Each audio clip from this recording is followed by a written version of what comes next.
Hello दोस्तों, कैसे हैं आप लोग? अ, आज हम लोग एक ऐसे विषय पे चर्चा करेंगे जो कि उत्तर प्रदेश के टीजीटी और पीजीटी से रिलेटेड है। चूँकि आप सभी लोग जानते हैं कि टीजीटी और पीजीटी के एग्ज़ामिनेशन जो 2022 में जो फॉर्म फिल अप किए गए थे, वो अब 2024 आ चुका है। करीब-करीब 2 साल होने को आए और अभी तक स्थिति सामान्य नहीं हुई है। लेकिन चूँकि आयोग का गठन हो चुका है, इसीलिए ऐसा माना जा रहा है कि टीजीटी और पीजीटी के एग्ज़ामिनेशन बहुत ही जल्द होने वाले हैं। जिसके लिए मैं चाहता हूँ कि आप जिस किसी भी सब्जेक्ट से जुड़े हुए हैं, उस सब्जेक्ट में आपका एक स्पेशल इंटरेस्ट होना चाहिए। आप अपनी पढ़ाई पे फ़ोकस कीजिए, ज़्यादा से ज़्यादा स वक़्त दीजिए अपनी पढ़ाई को और स्पेशली मैं जो आपके लिए सब्जेक्ट लेने वाला हूँ, वो इंग्लिश का होगा। तो यूपी टीजीटी और पीजीटी के इंग्लिश में मैं आपका ग्रामर पोर्शन कवर करवाऊँगा और साथ ही साथ लिटरेचर पोर्शन भी, जिसमें से आज मैं ये पहला क्लास जो डिस्कस करने जा रहा हूँ, ये यूपी टीजीटी, पीजीटी 2024 के एग्ज़ामिनेशन में जो आने वाले लिटरेचर पोर्शन है, जिससे एक बहुत बड़ा मेजर पोर्शन कवर करता है, ज़्यादा से ज़्यादा क्वेश्चन उससे पूछे जाते हैं।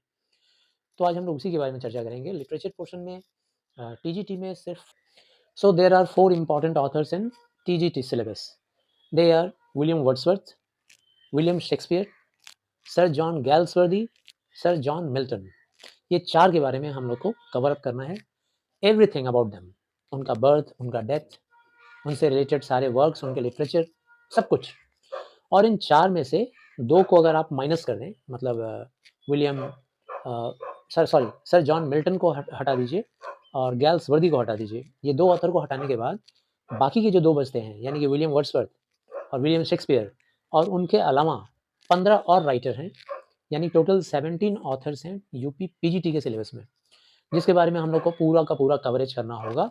उनके बारे में इम्पोर्टेंट नोट्स, उनके बारे में सारी जानकारियाँ हमें हासिल करनी होंगी और ये सब कुछ with in next few months, क्योंकि अगले कुछ मंथ्स के अंदर ही एग्ज़ामिनेशन होगा, ये तो पक्का है। तो आइए हम लोग आज पहला जो दिन है वो डिस्कस करते हैं उन सारे ऑथर्स के बारे में शॉर्टकट में उनकी बायोग्राफी, ताकि आप इसको एक नज़र अगर आप देख लेंगे या इसको नोट बना लेंगे, तो आप कम से कम आप उनके बर्थ, उनके डेथ और उनका जो स्पेशलिटी था उनके प्रोफ़ेशन का, वो आप जान पाएँगे। तो ये एक छोटा वीडियो बन रहा है 2 पार्ट में, यानी कि टोटल कुल मिलाकर के 19 ऑथर के बारे में हम लोग को जानना है। तो आज हम लोग कम से कम 10 ऑथर्स के बारे में पढ़ते हैं। नेक्स्ट डे बाकी के 9 ऑथर के बारे में नेक्स्ट वीडियो में हम लोग कवर अप करेंगे। तो आप लोग हमारी सारी वीडियोस देखिएगा शुरू से लेकर लास्ट तक। यूपी, टीजीटी और पीजीटी के सारे सिलेबस कवर किए जाएँगे और आशा करता हूँ ये आपके लिए बहुत ही हेल्पफुल होगा। तो आइए, यहाँ देखिए मैंने 6 कॉलम बनाया है। Author's name, century, in which century they were born and they became active, lifespan, that means for how many years they spent on earth, birth, this is the category of birth and this is the category of death, and this is the specialty in their profession, professionally what they were, professionally who they were. तो यहाँ हम लोग देखेंगे professional speciality के बारे में. So the foremost is what? William Whitman. William Whitman, he was a 19th century poet and essayist and journalist, philosopher, critic and mistake. Mistake जानते हैं आप किसे कहते हैं? मिस्टिक उन्हें कहते हैं भाई जो लोग इंसान के नॉलेज के बियॉन्ड का भी नॉलेज रखता है, मतलब जो हमारी समझ के परे है ना जो चीज़ें, उनके बारे में भी जो नॉलेज रखता है उसको हम लोग बोलते हैं मिस्टिक. जैसे रविंद्रनाथ टैगोर जो थे, वो हमारे इंडियन ऑथर हैं जो कि मिस्टिक हुआ करते थे. तो William Whitman was a poet, essayist, निबंधकार भी थे, जर्नलिस्ट, पत्रकार भी थे, यानी कि पत्रिकाएं वगैरह इनमें भी उनका इंटरेस्ट था. फिलोसोफर भी थे, क्रिटिक एंड मिस्टिक भी थे. एंड उनका लाइफ स्पैन करीब करीब 73 ईयर्स तक रहा.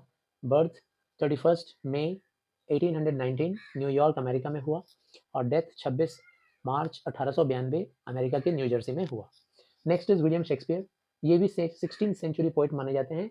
इनकी दो दो पहचान है. एक पहचान तो ये है कि ये एलिजाबेथन एज में, जब एलिजाबेथन क्वीन का एज था, तो उस टाइम में ये पोएट और एक्टर थे. मतलब उस टाइम में इन्होंने बहुत सारी पोइट्री लिखी और एक्टिंग किया बहुत सारे ड्रामाज वगैरह वगैरह में.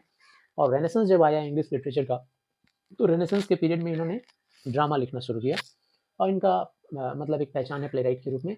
And he spent on this earth only 52 years. That means he was 52 when he died. He was born on 23 अप्रैल. देखिए इसको याद करना बड़ा आसान है. 23 को इनका बर्थ भी हुआ था, 23 को इनकी मौत भी हुई थी. अप्रैल महीने में ही साल का डिफरेंस है. 1564 में बर्थ हुआ और 1616 में इनकी मृत्यु हुई. He was a poet and dramatist. The third is Walt Faulkner. Walt Faulkner ये भी 20th सेंचुरी के कवि माने जाते हैं. और ये कवि भी हैं, नॉवेलिस्ट भी हैं, प्ले राइट भी हैं, शॉर्ट स्टोरी राइटर भी हैं। और एक स्पेशल बात इनके बारे में ये है कि ही was a Nobel prize winner. इन्होंने नोबेल प्राइज़ जीता 1949 में। He was born on 25th of September 1897 and died in 6th of July 1962, and the time when he died he was 65. Ernest Hemingway. Ernest Hemingway 20th century के माने जाते हैं novelist, short story writer. और इनके बारे में भी एक खास बात है कि he also won Nobel prize in literature in 1954। इनका जन्म 21 जुलाई 1899 में हुआ और इनकी मृत्यु 2 जुलाई 1961 में हुआ। रॉबर्ट फ्रॉस्ट काफ़ी इंपॉर्टेंट हैं, हर बोर्ड में आते हैं ये। रॉबर्ट फ्रॉस्ट अमेरिकन पोइट हैं, अमेरिकन ऑथर, 20th सेंचुरी के ऑथर माने जाते हैं। और जब मृत्यु हुई तो he was 88 only. 26 of March 1874 को इनका जन्म हुआ। 29 ऑफ जनवरी 1963 को इनकी मृत्यु हुई। And he was a poet, great poet. William Wordsworth, इनको कौन नहीं जानता है। विलियम वर्ड्सवर्थ जो कि एक इंपॉर्टेंट रोमांटिक पोएट है। He was a romantic poet. Romantic मतलब not that kind of romance that we feel, that we see in Indian movies. जो हम लोग मूवीज़ में देखते हैं वो रोमांस नहीं भाई, प्रकृति से प्रेम को हम लोग रोमांस बोलते हैं इंग्लिश लिटरेचर में। तो ये एक रोमांटिक पोएट थे। And he was born on 7th of April 1770 and 23rd of April को 1850 को इनकी मृत्यु हुई। And the day he died he was 80 and he was the 18th century poet. Next is Charles Lamb. Charles Lamb was also an essayist and he was born in romantic age. He was born in he acted, he performed in 19th century. The time when he died he was 59 around, and 10th of February 1775 को इनकी मतलब इनका जन्म हुआ। और 27 दिसंबर Charles Dickens जो थे, he was also a 19th century editor, short story writer and novelist। ये विक्टोरियन एज कहा जाता है 19th सेंचुरी के मध्याह्न को। And the time when he died he was 58 years old. He was born on 7th of February 1812 and died on 9th June 1870. The next comes John Keats. He was also a very great and very important poet of the Romantic era. He was also 19th century poet, and the time when he died he was only 25 years old, and he was born on 31st of October 1795 and died on 23rd February 1821. The last one, the P.B. Shelley. The last person we are discussing in today's class is P.B. Shelley, and he was also 19th century poet, and he also wrote a few dramas, लेकिन उनकी पहचान drama के रूप में नहीं है, dramatist के रूप में नहीं है। उनका जन्म 4 अगस्त 1792 में हुआ और उनकी मृत्यु 8 जुलाई 1822 में हुई। जब मृत्यु हुई तो उनकी उम्र मामूली, बहुत ही कम 29 वर्ष की थी। 19th सेंचुरी के ये भी पोएट थे। So today we have finished about 10 authors. So these 10 authors are very important और आपको 1 या 2 मार्क्स के इससे क्वेश्चन मिल ही जाएंगे। ये मैंने जो कलेक्शन किया है, सारे फैक्ट्स को इकट्ठा करके रखा है, आपके लिए मैटर को आसान कर दिया है मैंने। तो आप इसको पढ़िएगा। Keep learning, keep growing. और आप लोग समय ज़ाया ना करें, इंतज़ार ना करें कि कब अनाउंसमेंट होगा एग्ज़ाम का। आप पढ़ते रहिए, सीखते रहिए। धन्यवाद। और हाँ, अगर आपको हमारा ये वीडियो पसंद आए तो प्लीज़ इसको सब्सक्राइब कर दीजिए भाई, चैनल को। आप सभी हमारे हम-उम्र हैं, दोस्त हैं।